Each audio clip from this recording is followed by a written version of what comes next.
अरे हर्षिता, तुझे ही बुलाया पापा ने? हाँ, मेरे पास भी कॉल आया था पापा का। कह रहे थे कुछ इमरजेंसी काम है, जल्दी से आ जाओ। यार तुझे पता है मैं इतना इम्पोर्टेंट मीटिंग छोड़ के आया ना, मुझे समझ नहीं आ रहा, पता नहीं क्या काम था उन्हें। अरे भैया, दीदी, आप लोग भी यहाँ? चलो, इसी बहाने आप लोगों से मिलना हो गया, बहुत दिनों से मिले भी नहीं थे। तुझसे मिलने का कोई शौक नहीं है हमें। इतनी इंपॉर्टेंट मीटिंग छोड़ के आया हूँ सिर्फ इसलिए पापा का फोन आया था क्योंकि। और एक बात समझ, कि ज्यादा अपनापन मत दिखा मुझे। सौतेला है ना, सौतेला बन के रहे।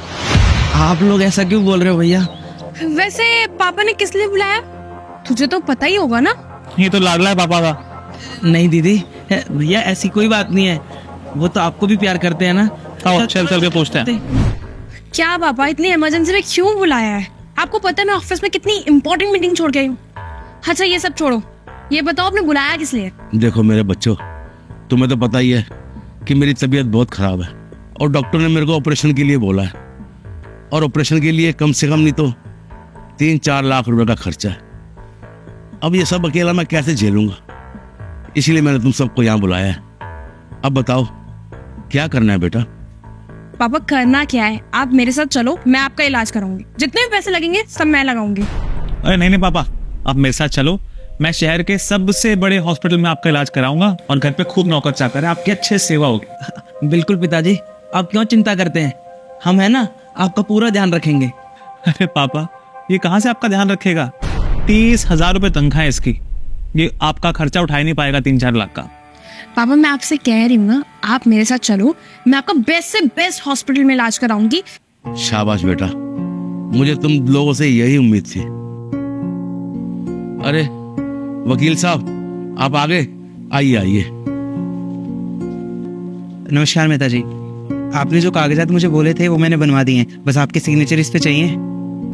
वकील साहब, ये किस चीज के डॉक्यूमेंट्स हैं? दरअसल ये वो आपके पिताजी ने बोला था जायदाद। एक मिनट वकील साहब, मैं इनको बताता हूँ। देखो मेरे बच्चों, मुझे गर्व है कि तुम तीनों अपने अपने व्यापार में वेल सेटेड हो और अब मुझे इस जमीन जायदाद की क्या जरूरत है, तो इसीलिए मैंने अपनी ये सारी प्रॉपर्टी अनाथ आश्रम के नाम कर दी है। मुझे अब इसकी जरूरत नहीं है। ठीक है मेहता जी, ये आपके कागजात हैं, मैं आपका बाहर इंतजार करता हूँ। ठीक है वकील साहब। अरे पापा, मुझे भी याद आया, मेरे को तो अगले महीने ना ऑफिस के बिजनेस टूर पर निकलना है, तो आपका ध्यान अच्छा रखेगी ना? पापा एक्चुअली मुझे भी याद नहीं रहा, एक तो अगले मंथ ना ऑफिस का बहुत सारा काम है और मुझे ना घर पे भी बहुत काम है, कोई आ रहा है। एक काम करिए ना, भैया है ना, ये करा देंगे आपका इलाज। हाँ कोई बात नहीं पिताजी, मैं हूं ना, मैं आपका ध्यान रखूंगा। अब क्या हुआ मेरे बच्चों, प्रॉपर्टी की बात सुनकर तुम लोगों को बहाने याद आ गए? अब तुम्हें पापा की बीमारी का कोई दुख नहीं है।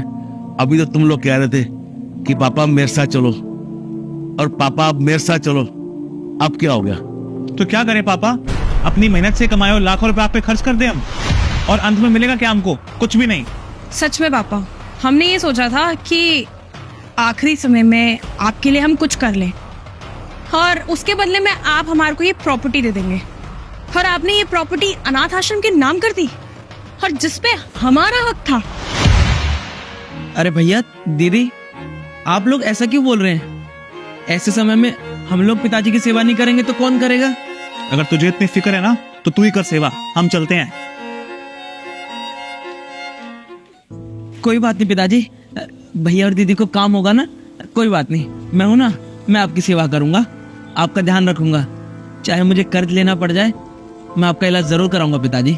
नहीं बेटा, कोई बात नहीं, तू एक काम कर, पहले इन कागजों पर साइन कर दे। लेकिन मेरे साइन क्यों चाहिए पिताजी? देखो बेटा, तू चाहे मेरा सौतेला बेटा है, लेकिन तुझे मेरी कितनी फिक्र है। वो मेरे पैदा किए हुए बच्चे आज बाप को बीमारी में छोड़ के जा रहे हैं, इसलिए ये जितनी प्रॉपर्टी है ये सब मैं तेरे नाम कर रहा हूँ। मेरे नाम? लेकिन आपने तो ये अनाथ आश्रम को दे दी थी ना? नहीं बेटा, मैं तो ये देखना चाहता था कि मेरा कौन अपना है कौन पराया है। जिनको मैंने पैदा किया वो अपने बाप को कैसे बीमारी की हालत में छोड़कर चले गए, और तू तो मेरा अपना भी नहीं है, फिर भी तू मेरी सेवा करने के लिए, मेरा इलाज कराने के लिए कितना व्याकुल हो रहा है। मेरी प्रॉपर्टी का तू ही असली वारिस है। नहीं पिताजी, मुझे जमीन जायदाद नहीं चाहिए, मुझे बस आपका आशीर्वाद चाहिए। मैं आपके चरणों में ही अपनी जिंदगी बिताना चाहता हूँ पिताजी। इस दुनिया में कौन आपका अपना है कौन पराया है कहना बहुत मुश्किल है। इंसान मतलबी हो चुका है, सबको पैसे दिखते हैं, रिश्ते नहीं।